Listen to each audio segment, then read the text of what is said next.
Kembali lagi di Hot Room, sampailah kita kepada closing statement. Tapi sebelum ke closing statement, saya tetap mau fokus kepada pernyataan dari Pak Rosyadi. Dia katakan ada surat pemblokiran dari anak buahnya Ibu Risma.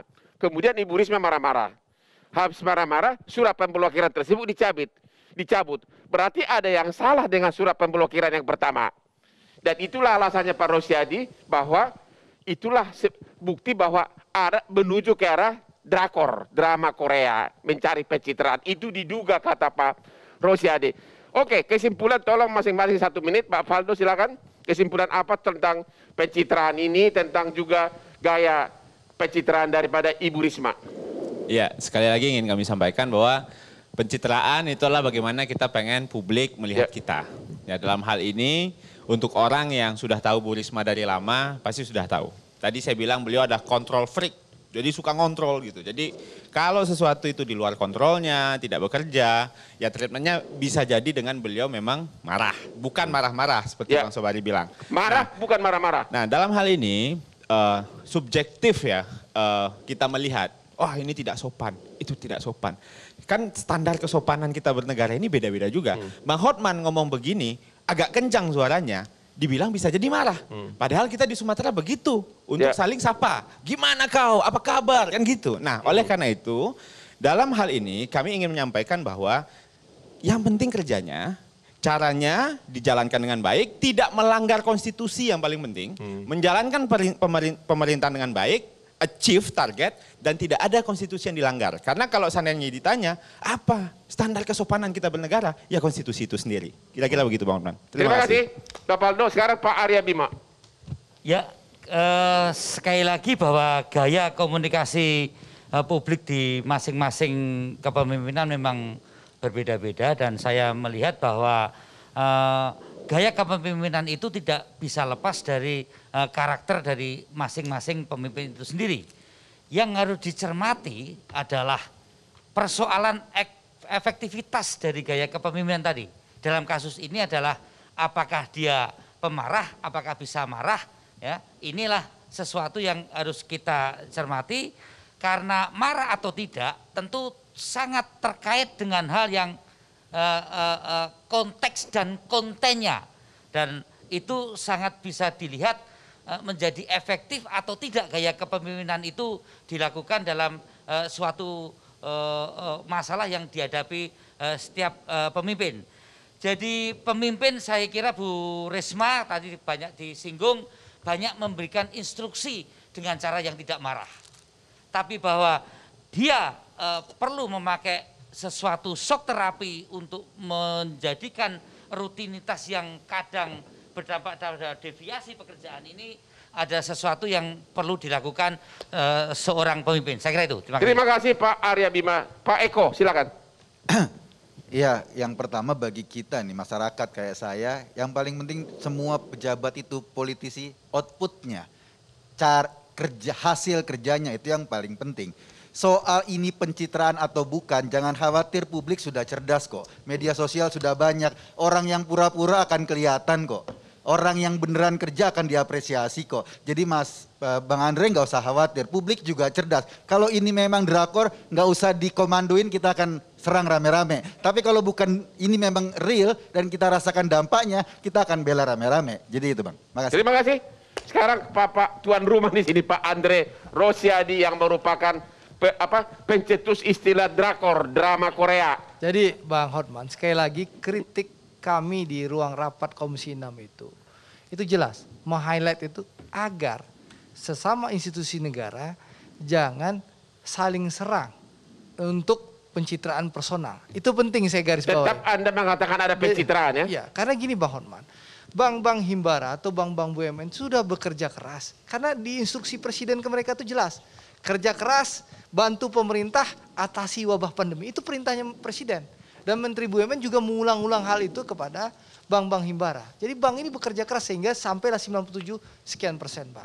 Nah tiba-tiba dirusak, dimarah-marahin, dirusak citranya sedemikian rupa. Apalagi ini bank kan bank-bank terbuka Bang. Sahamnya dimiliki publik dan mereka akan melakukan aksi-aksi korporasi ke depan. Jadi sampai detik ini Pak Andre Rosiadi tetap berpendapat bahwa itu ada diduga pencitraan dari Bu Risma. Ya, itu aja deh. Itu dugaan saya. Jadi Oke. sekali lagi kita semua berkepentingan wabah pandemi ini berakhir. Untuk itu kita harus bekerja sama bersatu Terima agar kasih. Indonesia bisa selamat. Terima kasih Pak Terima kasih, Sobari. Pak Sobari. Ini ilmuwan ini. Dugaan itu juga tuduhan pada saat yang sama. Dugaan juga bisa tuduhan pada saat yang sama. Dia memakai istilah dugaan agar jangan kena pencemaran nama baik. Dalam wilayah hukum barangkali berbeda, tapi dalam urusan politik menduga itu menuduh. Oke. Karena sudah dikasih tahu hint beberapa dari Bung Eko, dari Bung Faldo, dari Bung Aryo. Sudah ada ini tapi beliau tidak mau menggeser pendirian. Gunanya sesuatu rapat, sesuatu pertemuan seperti ini supaya kita berubah. Ya.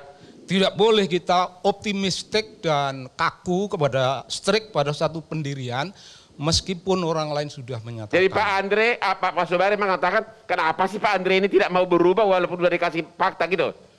Oh, ya kalau ditanyakan seperti itu, Ya, kalau oke. ditanyakan begitu. Terima kasih. Jadi sebentar, saya masih ada menambahkan bahwa urusan yang paling dasar sekarang ini yang saya ingin kemukakan, labeling dengan kata pencitraan itu sangat tidak sehat, tidak bisa berlaku untuk semua. Terima kasih Pak Sobari. Terima Sekarang kasih. Pak Cipta Lesmana, pakar di sini. Dalam ilmu komunikasi diajarkan bahwa komunikator menyampaikan pesan kepada komunikan seyogianya dengan cara yang baik. Cara baik memang menurut kebudayaan beda-beda ya. Misalnya ya tidak marah-marah, tidak menteriak, gebrak meja gitu. Sebaiknya jangan. Apalagi bagi pemimpin. Itu sangat penting.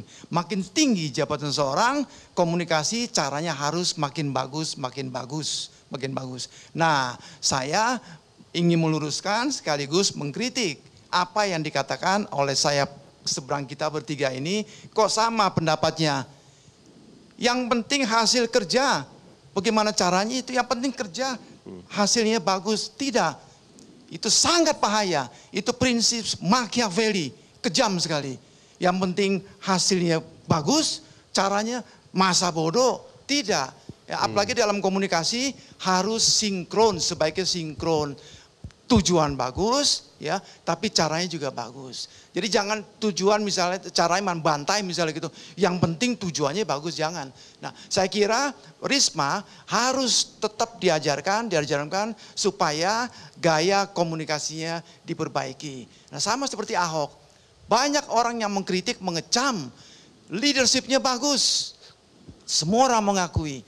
Tapi komunikasinya nol besar. Anda berpendapat Ahok jatuh gara-gara gaya komunikasinya yang parah? Jelas sekali. Saya di mana Begini, sudah Pak. mengatakan demikian. Begini, Pak. Tunggu sebentar. Mas, saya belum selesai, Mas. Ya, terutama faktor gaya komunikasinya. Oke. Ingat sekali lagi, Bung Hotman, ya, di depan anak buah kita tidak boleh maki-maki di depan orang banyak. Tidak boleh itu, ya. Jadi salah satu faktor yang membuat dia jatuh adalah gaya komunikasinya yang tidak terkontrol. Titik. Oke, terima kasih. Jadi kesimpulan dari diskusi kita di Hot Room malam ini adalah, satu, kehidupan politik tidak bisa terlepas dari pencitraan. Dua, istilah pencitraan memang tendensi negatif. Tiga, politisi sama dengan businessman, perlu labeling. Ya, perlu marketing. Itu tidak bisa diingkari. Namun yang perlu dinilai oleh masyarakat adalah bagaimana cara dan hasil kerjanya. Marah-marah juga nggak apa-apa, asal hasil kerjanya bagus. Itulah kesimpulan kita dari para narasumber yang sudah hadir malam ini. Dan kata-kata terakhir dari Hotman Paris adalah, politisi sama saja semuanya. Politisi bisa menjanjikan membangun jembatan, padahal di daerah itu tidak ada sungai. Demikianlah akhir dari Hot Room malam ini dengan para narasumber yang sangat brilian, dan kami mengucapkan terima kasih. Sampai ketemu lagi di Hot Room minggu depan pada hari Rabu jam 8 malam.